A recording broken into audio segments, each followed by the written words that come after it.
नमस्कार दोस्तों।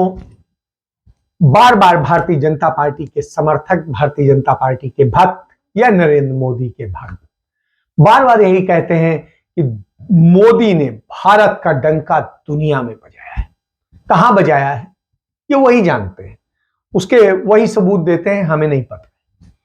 रूस में हम वहां पर भी मात खा रहे हैं। रूस ने अपने फायदे का सौदा कर लिया। चीन की बात करें, चीन के साथ में हम बार बार जाकर के उसकी सेवा में हाजिर हो जाते हैं, उसके नौकर बन जाते हैं। बावजूद इसके स्थिति यह है कि चीन हमें बार बार गच्चे दे रहा है और बार बार हमें अपनी लूट का हिस्सा बना रहा है। तो यह स्थिति खड़ी है। इसके बाद में दुनिया में सबसे ज्यादा अखबार भारत में छपते हैं, और सबसे ज्यादा जब अखबार छपते हैं जहां पर भारत में कुल 1.44 लाख रजिस्टर्ड अखबार हैं, मतलब दुनिया में सबसे ज्यादा अखबार हैं। बावजूद इसके स्थिति यह है, अखबारों की दशा दिशा नहीं है कि वह एक आवाज बन सके, वो जनता का वास्तविक प्रतिनिधित्व कर सके, वो बता सके कि सच क्या है, क्योंकि उन्हें विज्ञापन चाहिए। और प्रधानमंत्री हमारे क्या कहते हैं, वो सबसे बड़ी चीज है। वो कहते हैं, कितनी बार बोल सकते हैं। तो आप इससे समझ लीजिए कि प्रधानमंत्री की स्थिति है, वो कहते हैं कि मैं चाहता तो विज्ञापनों में मेरी भी फोटो चमक सकती थी, लेकिन हम जिंदगी में बदलाव के लिए जीते।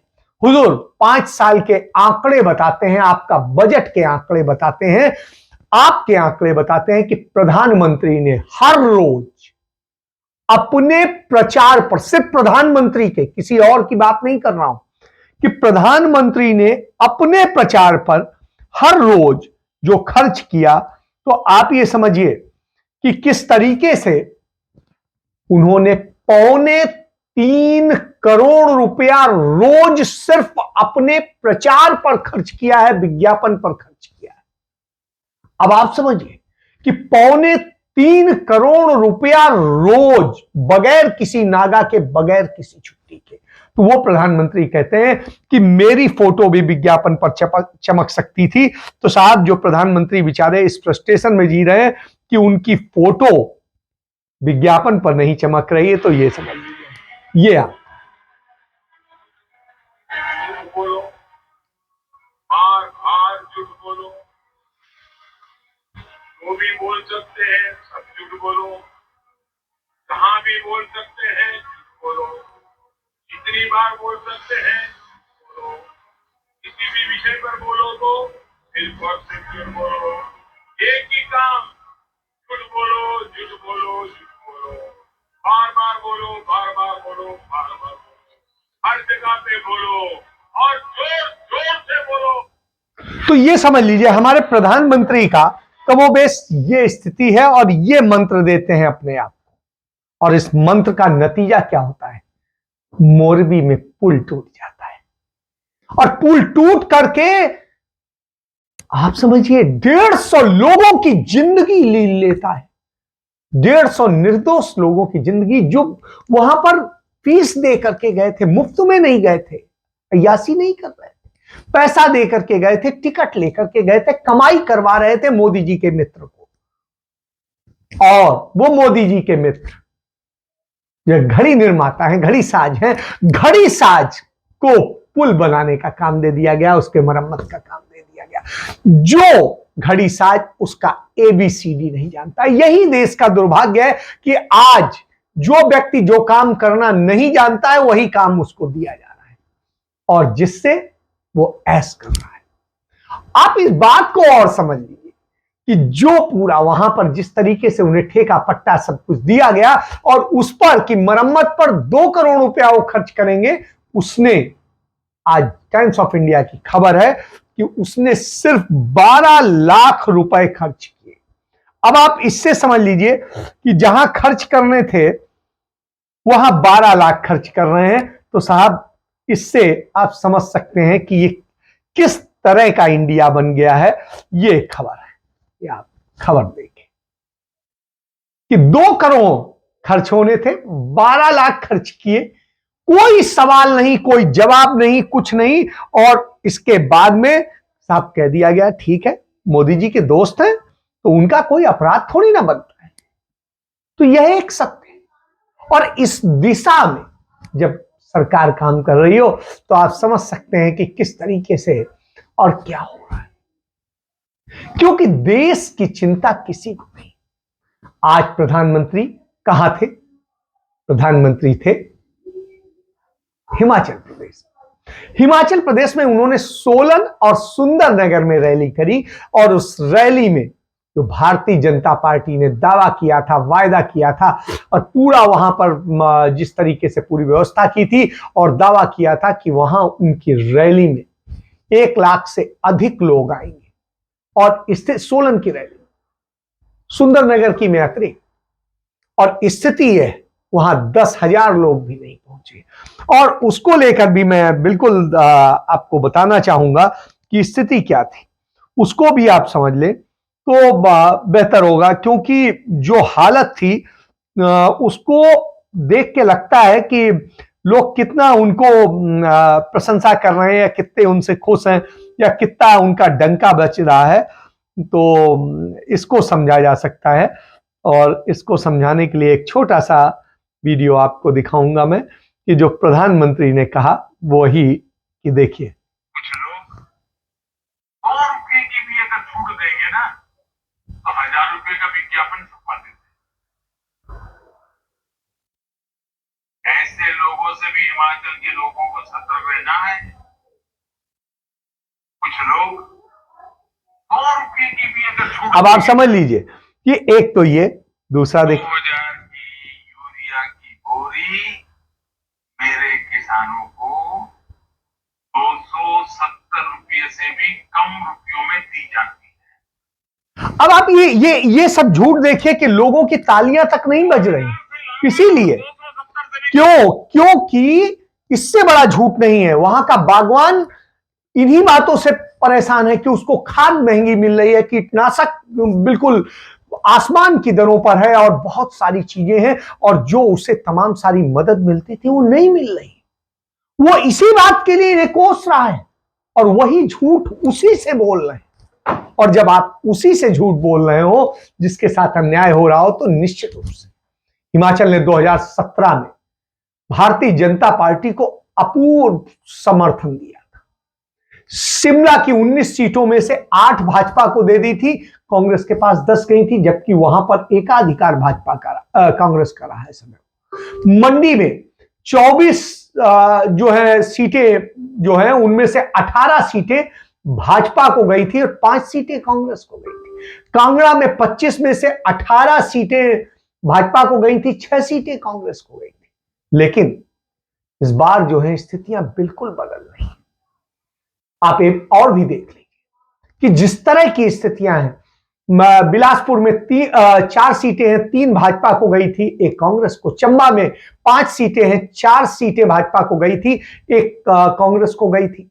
उसके बाद में हमीरपुर में 5 सीटें हैं, 2 भाजपा को गई थी, 3 कांग्रेस को गई थी। कांगड़ा में 15 सीटें हैं, 11 सीटें भाजपा को गई थी, 3 जो है कांग्रेस को गई थी।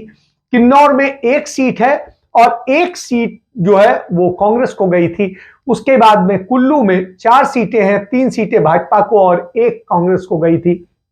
इसके अलावा लाहौल स्पीति में 1 सीट ही है, वो भाजपा को गई थी। मंडी में 10 सीटें हैं, तो उनमें से 9 सीटें भाजपा को और 1 इतर को गई थी। और शिमला में 8 जो सीटें हैं, और उन 8 में से 3 सीटें जो है वो भाजपा को गई थी, 4 कांग्रेस को गई थी और 1 अन्य को गई थी। और उसके बाद में सिरमौर में 5 सीटें हैं, तो उनमें से 3 सीटें जो है भारतीय जनता पार्टी को गई थी, 2 कांग्रेस को गई थी।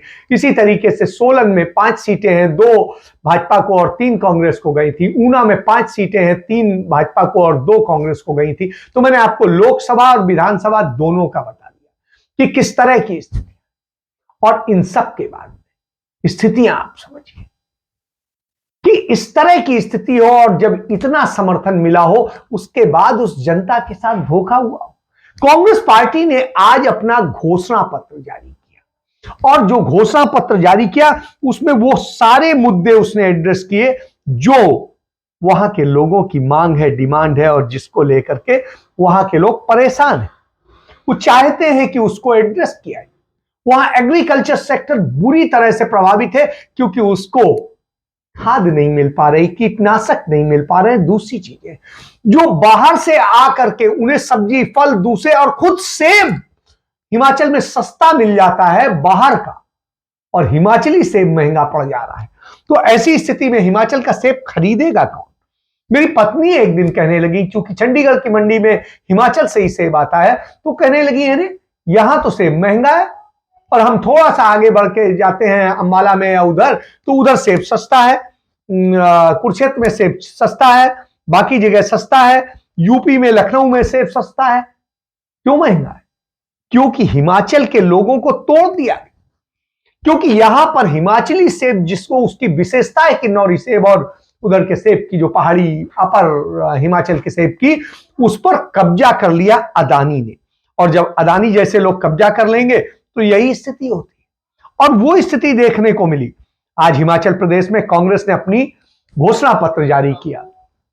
10 गारंटी दी है।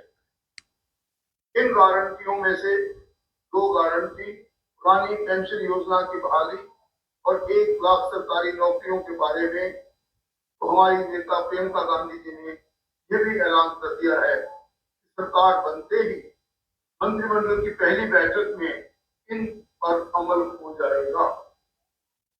इसके अलावा युवाओं को 5 लाख रोजगार देने और अपना कारोबार शुरू करने के लिए स्टार्टअप फंड बनाकर हर विधानसभा में 10 करोड़ रुपए देने का प्रावधान किया गया है। इन गारंटियों में महिलाओं को हर महीने 1500 रुपए देने और 300 यूनिट बिजली देने की गारंटी शामिल है।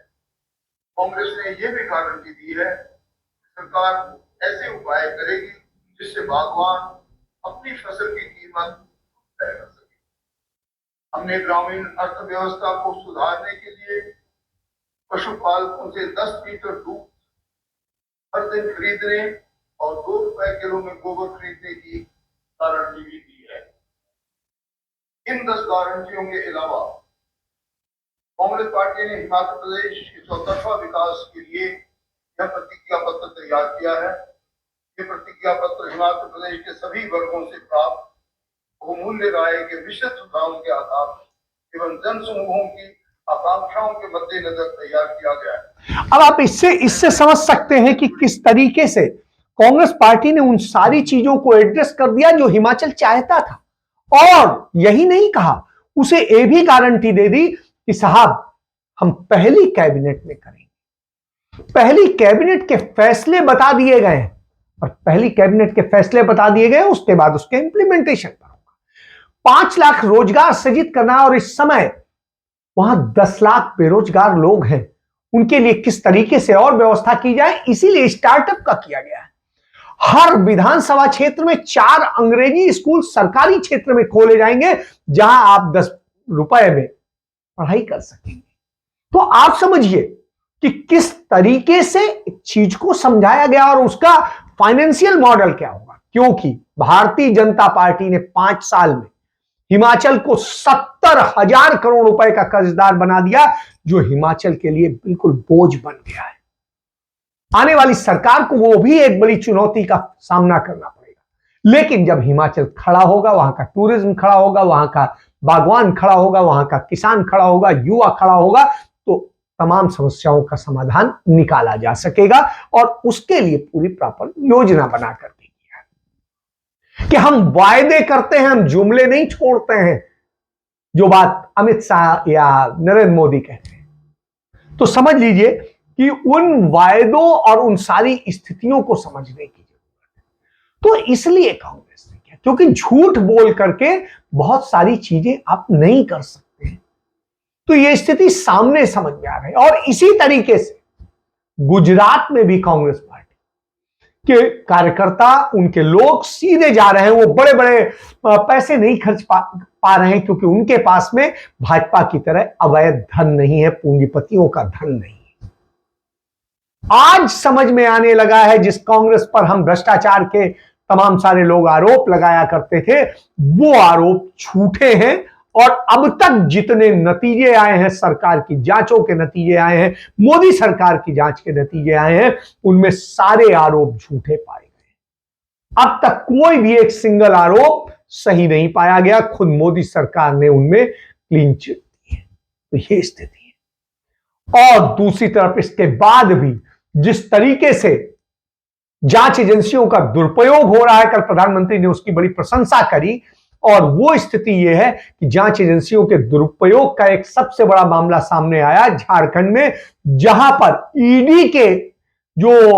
ईडी की गाड़ी थी, उस गाड़ी में भारतीय जनता पार्टी का स्टिकर लगा हुआ था। आप इससे समझ सकते हैं कि भारतीय जनता पार्टी का स्टिकर लगी हुई गाड़ी से इनकम टैक्स की और ईडी की रेड की जा रही है। तो इससे इसको समझा जा सकता है कि भारतीय जनता पार्टी किस तरीके से खुद ईडी बन के उनके लोग ईडी के अफसरों के साथ बैठ के या उनके उसके लिए पूरा कर रहे हैं।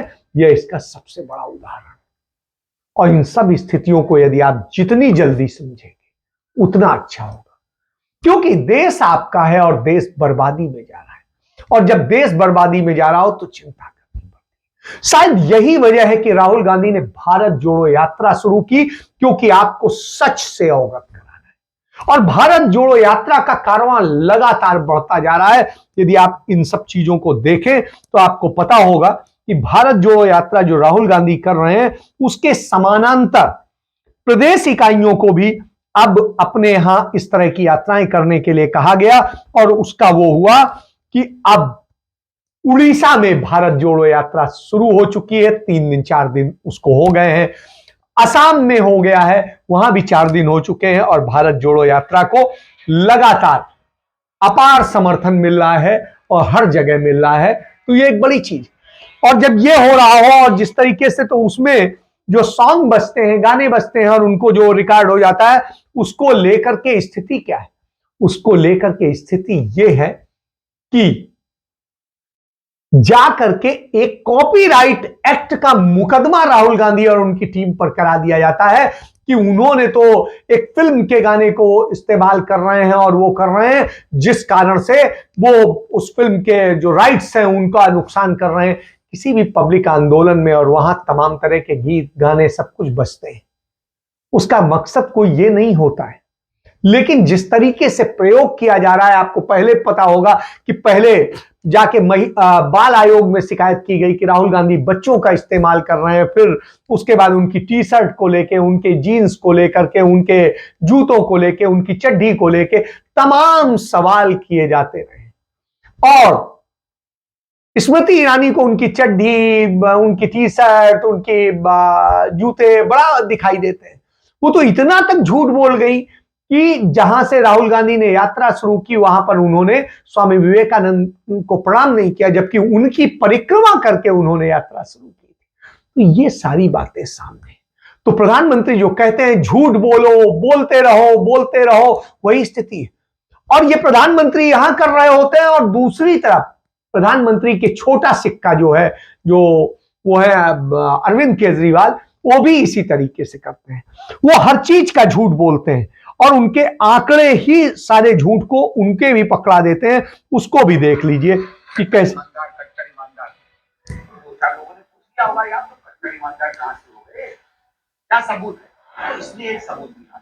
आपने देखा होगा बार बार ये कहता है वजीरपुर फ्लाईओवर में मैंने 200 करोड़ बचा लिए, फलाने फ्लाईओवर में मैंने 300 करोड़ बचा लिए। शीला दीक्षित भ्रष्ट थी, वो 600 करोड़ में बना रही थी फ्लाईओवर, मैंने 300 करोड़ में बना दिया, कहते हैं ना। उसका सच सुनिए, ये 7-8 फ्लाईओवर की बार बार कहानी बताता है।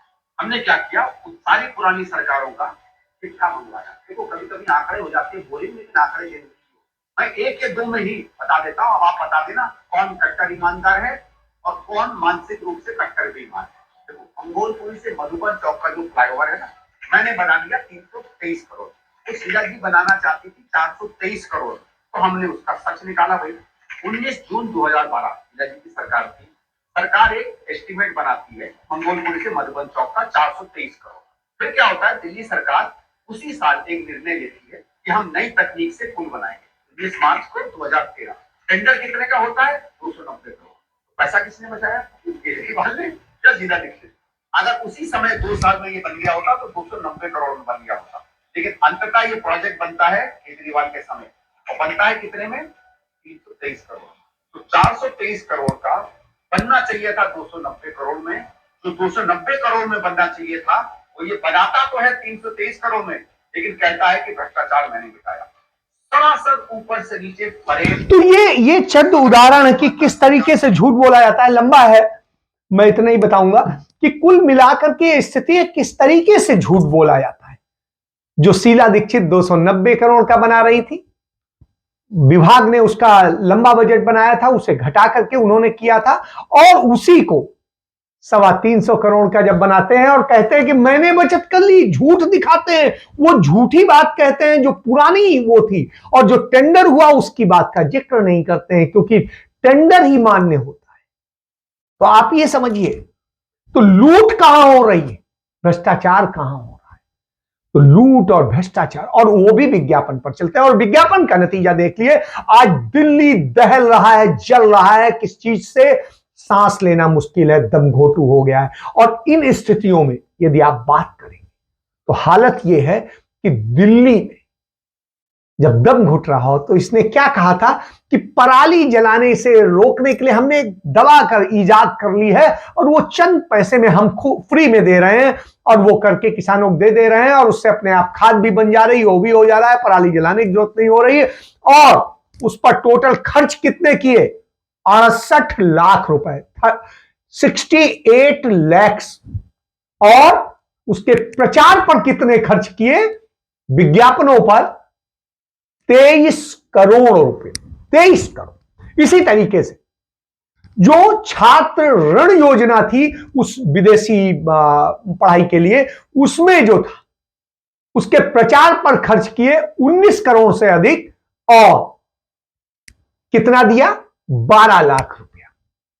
तो आप इससे समझ सकते हैं कि 12 लाख या टोटल मिलाकर के 20 लाख दिए गए, और 20 लाख दिए गए उस योजना में लाभ दिया गया, और प्रचार पर खर्च किया गया 19 करोड़।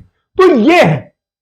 और विज्ञापन की, यदि प्रधानमंत्री कहते हैं विज्ञापन, तो उनका मैंने आपको बता दिया कि 2.25 करोड़ रुपया रोज वो अपने विज्ञापन पे खर्च करते हैं।